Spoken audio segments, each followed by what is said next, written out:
গিয়েছেন নবীজি খোদার আরশে, আরশকে ডেকে দেন নালিদে মাওলার কাছে, কেন দয়াল নবী যে জুতা কষে। নবীর জুতার দোলা আমি আরশ মোল্লা চিরজন্য হব রাব্বানা, নবীকে জুতা খুলিতে করো মানা। মুসা নবী তোর পারে গেলেন, তোর পারে যাইয়া আল্লাহরে বললেন রব্বি আরিনি, হে আমার আল্লাহ আপনি আমারে দেখাবেন। আল্লাহ কইলাম তারানি, মুসা তুমি আমারে দেখতে পারবা না, কখনোই দেখতে পারবা না। লাম তারানি, তুমি আমারে কখনোই দেখতে পারবা না। আমার আল্লাহরে তিনি দেখার জন্য চাইলেন। একটু নূরের তাজাল্লি দেওয়ার পরে মুসা নবী কি করলেন, তিনি যখন তুর পাহাড়ের মধ্যে উঠলেন, আল্লাহ তাআলা বললেন হে মুসা এটা আমার পাহাড়, আমার নিদর্শন সমূহের একটা পাহাড়, এখানে ওঠার সময় সাবধান, জুতা নিয়ে উঠবা না। জুতা লইয়া যখন উঠলেন, ওঠার পরে আল্লাহ তুর পাহাড় সহ কি করলেন, জ্বালাই দিলেন। মুসা নবী জ্বলল না, আপনার আমার নবীর কারণে। আর আমাদের নবী রাহমাতুল লিল আলামিন মেরাজে গেলেন, যাওয়ার পরে আল্লাহ রাসূল ওই কথা মনে হয় সম্ভবত স্মরণ হয়ে গেছিল, মুসা যদি কি হইতে পারে তোর পাহাড় ধ্বংস হয়ে যেতে পারে, পুড়ে যাইতে পারে, আমারও হইতে এরকম হইতে পারে। এবার আল্লাহ রাসূলে জুতা মোবারক খোলার সিদ্ধান্ত নিলেন, জুতা মোবারক খুলবেন। আরো আল্লাহর ডাক দিয়ে কয় আল্লাহ একটা কাজ করেন, আপনার হাবিবকে না করেন জুতা যেন না খুলে, কারণ হলো আপনার হাবিবের জুতা মোবারকের দোলায় আমি আরো ধন্য হতে চাই। জোরে বলেন সুবহানাল্লাহ। ওই নবীর উম্মত আপনি আর আমি, ওই নবীর উম্মত।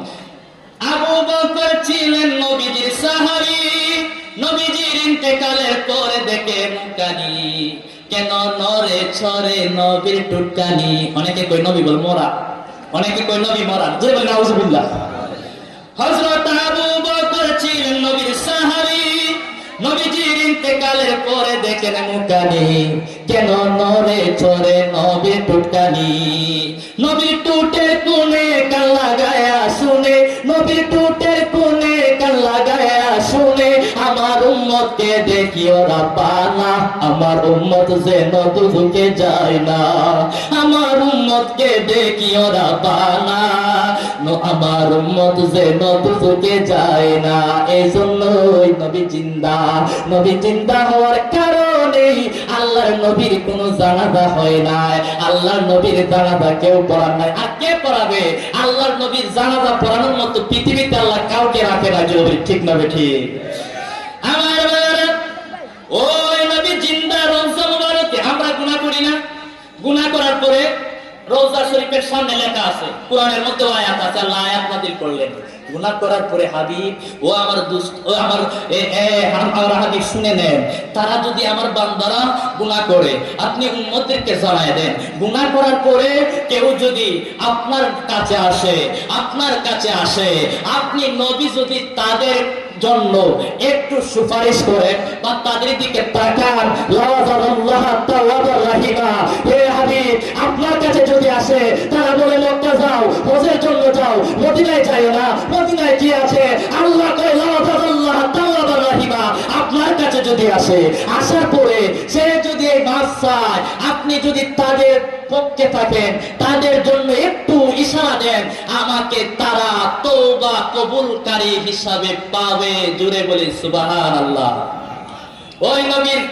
ওই নবীর পক্ষে আমরা থাকতে চাই কি চাই না? আল্লাহ রাসূলে কয় কিয়ামতের ময়দানে আমি কি হব? আমি সর্বপ্রথম সুপারিশ করব। শুধু এখানে শেষ নয়, আমার সুপারিশ আল্লাহ কবুল করবেন। এরপরে আমার উম্মতের সংখ্যা হবে সবচেয়ে বেশি, আমি বেহেশতের সর্বপ্রথম কর মারব। এরপর আল্লাহ রাসূলে বললেন কিয়ামতের দিন আমি জান্নাতের দরজায় এসে তাকওয়ার জন্য বলবো। অতঃপর প্রহরী বলবেন আপনি কে? মান আনতা? ফাআকুলু মুহাম্মাদু, আমি বলবো আমি মুহাম্মদ। ফায়াকুলু বিকা উমিতু আল্লাহতাআলা লিহাদিন ক্বাবলা।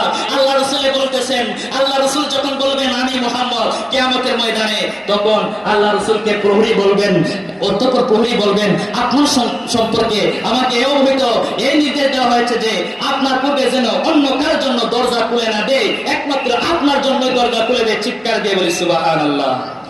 এমন দয়ার নবী কোথায় পাইলে আমি কেমনে মদিনাতে যাই রে, টাকা পয়সার খরচ আমার নাই রে।